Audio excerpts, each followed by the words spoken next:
ಎಲ್ರಿಗೂ ನಮಸ್ಕಾರ. KCET ಹಾಗೆ ನೀಟ್ ಅಪ್ಲಿಕೇಶನ್ ಫಾರ್ಮನ್ನು ಹಾಕೋದ್ರಿಂದ ಹಿಡಿದು ಕಂಪ್ಲೀಟ್ ಅಡ್ಮಿಷನ್ಸ್ ಪ್ರೊಸೆಸ್ ಆಗೋವರೆಗೂ ನಿಮಗೆ ನಾವು ಅಪ್ಡೇಟ್ನ ಕೊಡ್ತಾ ಹೋಗ್ತೀವಿ. ಅದಕ್ಕೋಸ್ಕರ ನಮ್ಮ ಚಾನಲ್ ಸಬ್ಸ್ಕ್ರೈಬ್ ಮಾಡ್ಕೊಂಡಿಲ್ಲ ಅಂದರೆ ಸಬ್ಸ್ಕ್ರೈಬ್ ಮಾಡ್ಕೊಂಡಿರಿ. Right, okay. ಈಗ ನೀಟಾಗಿ KCET 2025ನಲ್ಲಿ ಏನು ಅಪ್ಲಿಕೇಶನ್ ಹಾಕೋದ್ರಲ್ಲಿ ಡಿಫ್ರೆನ್ಸ್ ಇದೆ ಅಂದರೆ, KCETಗೆ ನೀವು ಆಲ್ರೆಡಿ ಅಪ್ಲಿಕೇಶನ್ ಹಾಕಿದ್ದೀರಾ, ಏನಾದರೂ ಕರೆಕ್ಷನ್ ಇದ್ದರೆ you can correct it at any time, ಯಾವಾಗ ಬೇಕಾದರೂ. ಅದಕ್ಕೆ ಲಾಸ್ಟ್ ಡೇಟ್ ಅಂತ ಇಲ್ಲ. ಒಂದು ವೇಳೆ ಕ್ಲೈಮ್ಡ್ ಸರ್ಟಿಫಿಕೇಟ್ ಏನಾದರೂ ಪ್ರಾಬ್ಲಮ್ ಆಗಿದ್ದರೆ, ನಾಟ್ ವೆರಿಫೈಡ್ ಆದರೆ, ನಿಮ್ಮ ಕಾಲೇಜಿನ ಕರೆಸ್ಪಾಂಡಿಂಗ್ ಪ್ರಿನ್ಸಿಪಲ್ಸ್ಗಳನ್ನ ಮೀಟ್ ಮಾಡಿ ನೀವು ಅಲ್ಲಿ ಕರೆಕ್ಷನ್ ಮಾಡ್ಕೋಬೋದು. ಅದಕ್ಕೆ ಇನ್ನೂ ಇನ್ಸ್ಟ್ರಕ್ಷನ್ಸ್ ಕೊಟ್ಟಿಲ್ಲ ಕೆ ಎ ಅದ್ರ ಬಗ್ಗೆ ಇನ್ಫಾರ್ಮೇಷನ್ಸ್ ಕೊಟ್ಟಾಗ ನಾವು ನಿಮಗೆ ಇನ್ಫಾರ್ಮ್ ಮಾಡ್ತೀವಿ.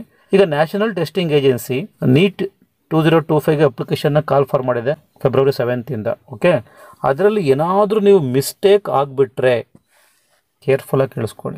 ಈಗ KCET ಅಪ್ಲಿಕೇಶನ್ ಫಾರ್ಮಲ್ಲಿ ಮಿಸ್ಟೇಕ್ ಆದರೂ ನೀವು ರೀಎಡಿಟ್ ಮಾಡ್ಕೋಬೋದು, ಎಂಟ್ರಿ ಮಾಡ್ಕೋಬೋದು. ಈವನ್ ಫೈನಲ್ ಪ್ರಿಂಟೌಟ್ ತೊಗೊಂಡ ಮೇಲೂ ಸಹ ನೀವು ಎಂಟ್ರಿ ಮಾಡ್ಬೋದು, ಮಿಸ್ಟೇಕನ್ನು ಕರೆಕ್ಷನ್ ಮಾಡ್ಕೋಬೋದು. ಬಟ್ ನೀಟಲ್ಲಿ ಆಗಲ್ಲ.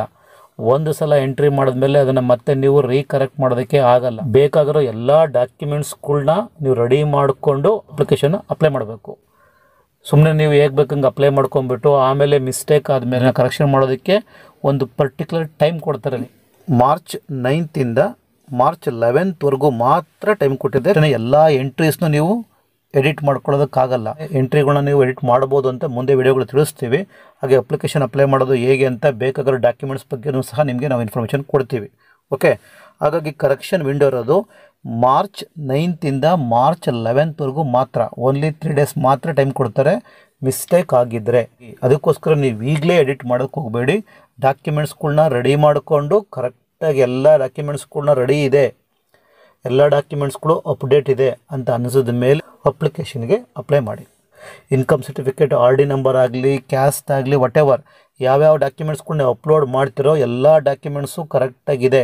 ರೀಸೆಂಟಾಗಿ ಅವನ್ನೆಲ್ಲ ನೀವೀಗ ಮಾಡಿಸಿದ್ದೀರಾ ಅಂದರೆ ಆಗ ನೀವು ಅಪ್ಲಿಕೇಶನ್ನ ಅಪ್ಲೈ ಮಾಡಿ. ಮತ್ತು ಇನ್ನೂ ಒಂದು ಅಪ್ಲಿಕೇಶನ್ ಫಾರ್ಮನ್ನು ಯಾರು ಫಸ್ಟ್ ಅಪ್ಲೈ ಮಾಡ್ತಾರೋ ಅವ್ರಿಗೆ ಪ್ರಿಫರೆನ್ಸ್ ಕೊಡ್ತಾರೆ ಅನ್ನೋದು ಈ ವಿಷಯ ಇಲ್ಲ. ಎಲ್ಲ ಡಾಕ್ಯುಮೆಂಟ್ಸ್ಗಳನ್ನ ರೆಡಿ ಮಾಡಿಕೊಂಡು ನೆಕ್ಸ್ಟ್ ನೀವು ಅಪ್ಲಿಕೇಶನ್ನ ಎಂಟ್ರಿ ಮಾಡಿ.